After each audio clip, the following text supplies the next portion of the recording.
UP board compartment farm भैया चल रहा है। ऐसे में आप बैठे मत रहो। मैं देख रहा हूँ छात्रों की स्पीड एकदम से स्लो हो गई है। अब ये सोच रहे हैं कि 10-15 दिन बाद से इसके बारे में शुरुआत करेंगे, तो ये बहुत बड़ी भूल है। ऐसी ही भूल करके आप एक बार फेल हुए। ऐसी भूल करते करते आपने अच्छे से पढ़ाई नहीं किया, जिसका नतीजा हुआ रिजल्ट खराब हुआ। फॉर्म आप भरिए, विद्यालय से संपर्क करिए। विद्यालय के लोग आई बाई करें, आनाकानी करें, दौड़ाएं, मना करें, या आपको बार बार ये कहें कि अभी नहीं अभी नहीं, तो चिंता मत कीजिए। अगर वहाँ से आपका फॉर्म नहीं भराएगा तो मैं आपका फॉर्म भर दूंगा घर बैठे। घर बैठे आप बिस्तर पर सोए सोए फ़ोन करेंगे तो भी आपका फॉर्म भरा जाएगा। फॉर्म भरवाने के लिए दिए गए नंबर पर संपर्क कीजिए। यह सुविधा उनके लिए ज़्यादा अच्छी होगी जो इस वक्त घर पे नहीं है, दिल्ली मुंबई जैसे बड़े शहरों में घूमने गए हैं, अपने चाचा के पास, अपने भाई के पास, दीदी के वहाँ, या उनका विद्यालय उनके घर से काफ़ी दूर है, आना जाना पॉसिबल नहीं है, या घर पे कोई गार्जियन नहीं है लेके जाए। ज़्यादातर जिस घर में लड़कियां हैं, सिर्फ महिलाएं हैं सिर्फ, ऐसे घर से विद्यालय पे जाना, दौड़ भाग करना, आना जाना बड़ा झंझट भरा हो जाता है। ऐसे बच्चों के लिए, बच्चियों के लिए मेरे से संपर्क करके फॉर्म भराना बहुत ज़्यादा सुविधाजनक होगा। जिनके पास टाइम है दौड़ भाग करने का, अपना दौड़ भाग करें, विद्यालय से संपर्क करें, विद्यालय के लोग करेंगे। लेकिन ज़रूरी नहीं कि आप छुट्टी का समय चल रहा विद्यालय जाएं तो विद्यालय खुला हुआ मिलेगा, लोग वहाँ मिलेंगे, है ना। नहीं हो पाए कहीं से तो यहाँ संपर्क करिएगा, यहाँ से हो जाएगा। मैं आपको क्या दूंगा, मैं आपका फॉर्म भर के आपको भरे हुए फॉर्म का पीडीएफ दूंगा, प्लस आपको ऑनलाइन चेक करने का तरीका भी बताऊंगा, ताकि आप चेक करें कि कहीं पीडीएफ बना चुना के फर्जी नहीं दे दिया। आप रोल नंबर वेबसाइट में डालेंगे, वो खुद वही फॉर्म डाउनलोड होगा जो हम आपको देंगे, तो आप वेरीफाई कर लेंगे ना कि हाँ फॉर्म भरा गया है। एंड लिफाफा आपका बोर्ड ऑफिस पहुंचा कि नहीं पहुंचा, उसका ट्रैकिंग नंबर मैं दूंगा आपको। ट्रैक करने का तरीका भी सिखाऊंगा एक वीडियो भेज करके आपके पास। और जब एडमिट कार्ड आपका आपके विद्यालय पर आएगा तो उस वक्त हम फ़ोन करके आपको बताएंगे भी कि भैया आपका एडमिट कार्ड स्कूल पे आ चुका, जा करके ले लो। तो इतनी सारी सुविधाओं के साथ हम आपका काम करेंगे। तो फ़ोन करिएगा बिना किसी शक संदेह के। ज़्यादा विश्वास लेना हो तो वीडियो के नीचे जाओ, डिस्क्रिप्शन में एक बच्चे का इंटरव्यू है, उसने मेरे से फॉर्म भराया था, तैयारी किया था, पास हुआ, मिठाई लेकर आया, अपने साथ होने वाली सारी घटनाओं को बताया है। देख लेना एक बार वीडियो, ठीक है, डिस्क्रिप्शन में लिंक है। रही बात, दुनिया को पता चल गया कि 27 जून अंतिम तिथि है, 6 जून से शुरुआत हो गया। चालान फार्म अभी नहीं खुला, कुछ देर में खुलने लगेगा, 1-2 घंटा में, 1-2 दिन में। कहा 27 तक तो डेट है ना, 2-3 दिन बाद खुले तो भी कोई टेंशन नहीं है। चालान फार्म वही आएगा जो पहले था, हर साल था, ठीक है, वही लिंक भी आया है। अब मैं बात करूंगा कि इंटर के बच्चा को सरकारी फीस 306 रुपये देना है, और हाई स्कूल के बच्चा को सरकारी फीस 256 देना है। इंटर के बच्चा को सरकारी फीस 306 देना है। लेकिन इस फीस पर स्कूल के लोग हो सकता है आपका काम ना करें, 100-200 एक्स्ट्रा मांगे, क्योंकि अगर एक ही बच्चा फॉर्म भराने के लिए स्कूल पहुंचता है तो उस एक बच्चे का फॉर्म भरने के लिए, चालान बनवाने के लिए स्कूल का स्टाफ जाएगा बैंक में, दौड़ेगा, लाइन लगाएगा, पेट्रोल जलाएगा, समय खर्च होगा, फिर पोस्ट ऑफिस में भी वही प्रक्रिया। तो ये सब काम करने के लिए वो अपने जेब से पैसे लगा के जाएगा, तब तो आपको अच्छा लगेगा। अगर आपसे 100-200 मांग लेता है कि भाई पेट्रोल खर्च दे दो, यहाँ जाने दे दो, वहाँ जाने दे दो, तो फिर आपको बुरा लग सकता है। समझदारी से अगर कोई शिक्षक, टीचर्स आपके विद्यालय में 200, 400, 500 एक्स्ट्रा लेते हैं तो आप अपना काम कराने के बदले दे सकते हो स्वेच्छा से। नहीं तो आप उनसे आइडिया पूछ लो, आप ही जाओ बैंक में, आप ही जाओ पोस्ट ऑफिस में, वो अपना जो प्रक्रिया स्कूल का जो होना है कर देंगे। नहीं भी स्कूल से कोई प्रक्रिया कराओगे, डायरेक्ट भी फॉर्म भर सकते हो।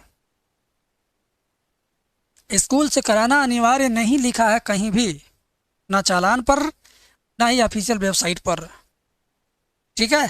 ये तो एक तरीका है कि जाओ स्कूल से करा लो। बहुत सारे स्कूल वाले कहते हैं जाओ कहीं और से करा लो, बहुत सारे स्कूल वाले कहते हैं। इसी नाते मैं भी कहता हूँ कि हमारे यहाँ से फॉर्म आपका भरा जाएगा। केवल स्कूल से कराने की बाध्यता होती तो मैं क्यों फॉर्म भरता, और मैं कैसे भर सकता हूँ। मेरा भरा हुआ फॉर्म कैसे सफलतापूर्वक एडमिट कार्ड आता, कैसे बच्चा एग्ज़ाम देता। अगर मैं इस काम को नहीं कर पाता तो मैं 3 साल से इस काम को लगातार करता क्यों रहता। मेरा द्वारा किया हुआ काम अगर असफल होता तो मैं पहले ही साल में ये सबक सीख लिया रहता, अगले साल से फॉर्म भरना बंद कर दिया रहता। ठीक है, तो बेटा ज़्यादा ज़रूरी नहीं ये सब बात बतियाना, बस ज़रूरी ये है कि आप रुकिए मत, फॉर्म भरा लीजिए हर हाल में, फिर पढ़ाई भी स्टार्ट कर दो जिस विषय का पेपर देना है। मैथ में अगर आप फेल हैं तब तो आपको और टेंशन लेने की ज़रूरत नहीं है। मैथ के लिए कंपार्टमेंट का ओरिजिनल 4-4 पेपर हमारे पास है ना, 3-4 साल का हमारे पास ओरिजिनल पेपर है, अच्छा अनुभव है। हम प्रीवियस ईयर पेपर, वो पेपर नहीं जो यूपी बोर्ड का है, वो पेपर जो यूपी बोर्ड कंपार्टमेंट का स्पेशल है, वो पेपर हमारे पास है। और वो बच्चा जिसने कंपार्टमेंट परीक्षा दिया, जो पेपर लेके आया था हमारे पास ना, उसकी ही वीडियो डिस्क्रिप्शन में लगी हुई है, इरशाद नाम है उसका। तो ज़्यादा बात नहीं करेंगे, बस आपसे यही कहेंगे कि आप फॉर्म भराओ, तैयारी करो। यूट्यूब पर 10-20 टीचरों को फ़ोन करके पूछो मत कि इम्प्रूवमेंट होगा, कैसे होगा, कोई जुगाड़ है? भाई जो होना था हो गया। ये इसी तरह हर साल हो हल्ला होता है, एक ही विषय का आता है, और ये बात हम शुरू से कह रहे हैं तो बुरा लगता था। अब जो कह रहे हैं तो अभी बुरा लग रहा होगा, लगने दो बुरा बेटा। इम्प्रूवमेंट फार्म आया है केवल और केवल 10th के बच्चे के लिए। किसके लिए? 10th के बच्चे के लिए। और ये कंपार्टमेंट किसके लिए है?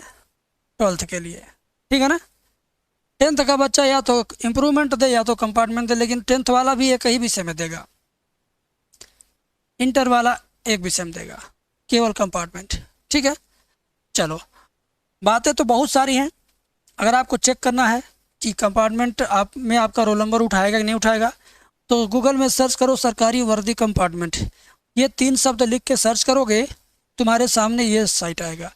यहाँ क्लिक करना इस वाली साइट पर, तो तुम्हारे सामने एक पेज खुलेगा, पूरी जानकारी हिंदी में लिखी है, साफ़ सुथरा समझ लेना। एंड फिर लास्ट में आके यहाँ क्लिक करना ग्रीन कलर वाली बटन पे। जैसे यहाँ क्लिक करोगे तुम सीधे सीधे इस वाले पेज पे पहुँच जाओगे। यहाँ डेट नहीं लिखा, अब डेट लिख कर भी आएगा। जब अब सर्च करोगे तो डेट लिख के आएगा। उसके बाद इंटर का बच्चा अगर है तो इस वाली बटन पर टच करके खोले, हाई स्कूल का इस वाली बटन पर टच करके खोले। उसके बाद यहाँ रोल नंबर डालना है, इसमें 6 अंकों का स्कूल कोड डालना है। स्कूल कोड आपका मिलेगा एडमिट कार्ड के ऊपर।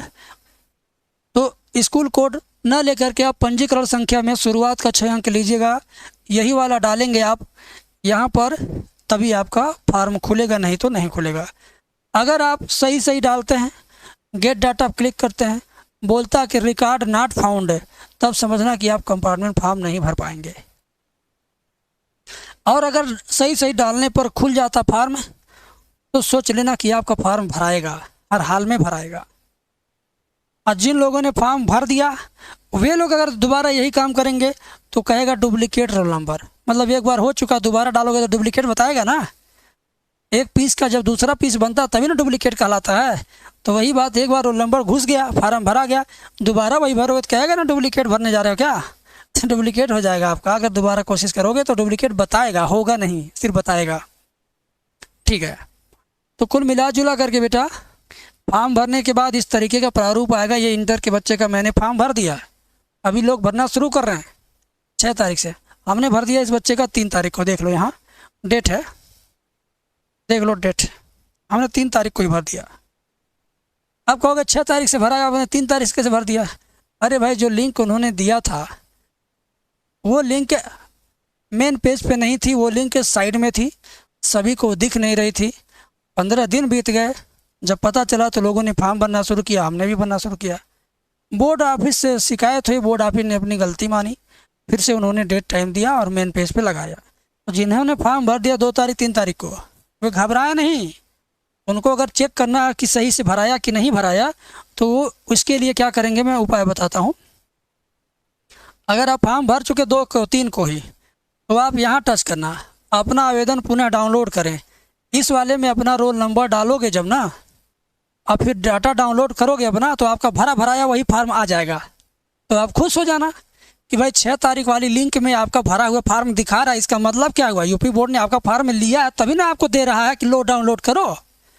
आप हमको कुछ दे देंगे, हमसे जब मांगेंगे तो हम आपको अगर दे दिए, तो इसका मतलब हुआ कि आपका दिया हुआ हमने लिया था। तभी ना हम आपको दे रहे हैं। तो वही बात है, 2 तारीख 3 तारीख का भरा हुआ फॉर्म इस यूपी बोर्ड ने लिया है, तभी तो डाउनलोड करने पे अब दे रहा है, डाउनलोड करने के लिए। अब तुम संतुष्ट हुए? वीडियो रोज देखोगे मेरा तो कुछ ना कुछ नया सीखोगे। फालतू जो कुछ लोग यूट्यूब पे कहते हैं, भाई ये मैं गारंटी नहीं लेता, हो भी सकता है नहीं भी हो सकता है, मैं झूठ नहीं बोलता, मैं जो बोलता हूँ सही होता है। तो कहें हो भी सकता है नहीं भी हो सकता है, हाँ भी है ना भी है, झूठ भी है सही भी है, यार ये क्या है? एक के बाद बोल दो मेरी तरह। सरकारी वर्दी हमने पहले दिन बताया था, आज भी बता रहा हूँ, उससे भी जाओगे फॉर्म भरोगे वही चीज़ खुलेगा। UPMSP सर्च करके जाओगे उससे भी वही फॉर्म भरेगा, वही लिंक खुलेगा। तो गलत क्या है? किसी ने आपको कह दिया लखनऊ जाने का रास्ता प्रयागराज से जाता है, किसी ने कह दिया नहीं नहीं लखनऊ तो आगरा से लोग आते हैं वहाँ से रास्ता है, किसी ने कह दिया नहीं गोरखपुर से रोड गया है लखनऊ जाने के लिए। अरे भाई लखनऊ जाने के कई रास्ते हो सकते हैं, ठीक है, जो जहाँ है वो वहीं से लखनऊ जाएगा। तो अगर आपको सरकारी वर्दी पर से लिंक मिल रहा है जाने का यूपी बोर्ड की वेबसाइट पर, तो सरकारी वर्दी से भी जाओगे, सरकारी रिजल्ट से भी जाओगे, सरकारी रिजल्ट.cm से भी जाओगे, रोज़गार रिजल्ट से जाओगे, एंड बहुत सारी वेबसाइट वाले हैं जो अलग अलग लिंक आपको देते हैं। जितने भी न्यूज़ साइटें हैं अपने अपने वहाँ से देती हैं लिंक कि भाई हमारे यहाँ से लिंक करके जाओ यूपी बोर्ड की साइट पे।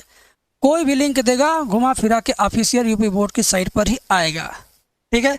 तो सरकारी वर्दी वाला भी वही चीज़ दिया था। तो कोई चीज़ हम कह के बाद में मुँह करते नहीं। हमने तो कभी नहीं कहा था 2 विषय का आएगा 3 विषय का आएगा, हमारी सब्सक्राइब करके रखो, उम्मीद करके रखो। हम तो शुरू से कह रहे हैं। फ़ोन पर भी बच्चे पूछते हैं, फ़ोन पर भी वही बात कह देते हैं, कुछ बच्चे नाराज़ होते हैं। एक बच्चा मुझे चैलेंज दिया था कि गूगल पे दिखा रहा, ChatGPT पे दिखा रहा, आप गलत बोल रहे हैं। हमने कहा शर्त लगा लो, शर्त लगाया था। आज हम फ़ोन कर रहे हैं, हमारा फ़ोन नहीं उठा रहा। शर्त लगाया था कि 2 विषय का आएगा 3 विषय का आएगा, मैंने कहा नहीं 1 विषय का आएगा।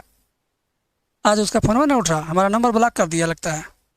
फिर भी बच्चा है, बस मैं यही कहता हूँ उसे, यार देखो बचपना कर दिए, महसूस करो कि तुमने गलती किया ज़्यादा हमसे बहस करके, और कुछ मैं नहीं कहता।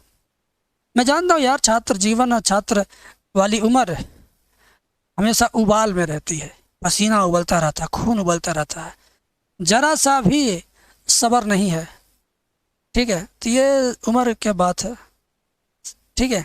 हम लोग सुलझे हुए लोग हैं, हर परेशानी में उलझे हुए लोगों से मिलते रहते हैं, ठीक है। चलो बेटा मिलते हैं नेक्स्ट वीडियो में, थैंक यू।